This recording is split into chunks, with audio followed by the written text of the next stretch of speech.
آیا په کرسۍ کې لمونځ کول جایز دي که نه؟ ډېر خلک دا پوښتنه کوي چې مولانا صاحب په مسجد کې کرسیانې پرتې وي، ډېر صحیح خلک وي چې نه بیماره وي نه عذر وي ورته، دغه باوجود دوی په کرسۍ کې لمونځ کوي. نو دلته دوې مسلې دي. که یو انسان بیماره وي او معذوره وي، داسې بیماري چې دی په لمانځه کې ولاړه نسی کولی، پر ولاړه باندې قدرت نه لري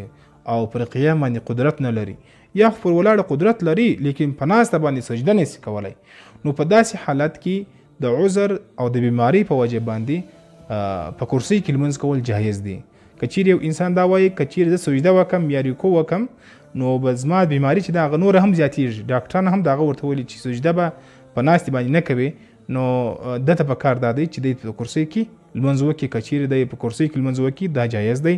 او دا سجده او رکوع دی په اشاره سره وکړي. او بل مسله دا ده چې یو انسان وایي یار زه ډېر نسم درېدلی، یعنی ولاړه ډېره نسم کولی، لږ درېدلی سم، نو هغه ته په کار دا دی چې څومره قدر دی پر ولاړه باندې قدرت لري او دی په لمانځه کې ودرېږي، چې کله د ده پښې کار پرېښاوی او دی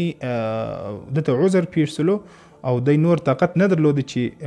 په ولاړه باندې لمونځ وکړي، نو بیا دې کښېني په ناسته باندې بیا لمونځ وکړي. او اکثره خلک چې دی په هغه کرسۍ و مخته یې داسې میز جوړ کړی پر هغه باندې سجده کوي، نو دا په کار نه ده. سجده په اشاره سره وکړه، پر میز باندې سجده کول نه ده په کار.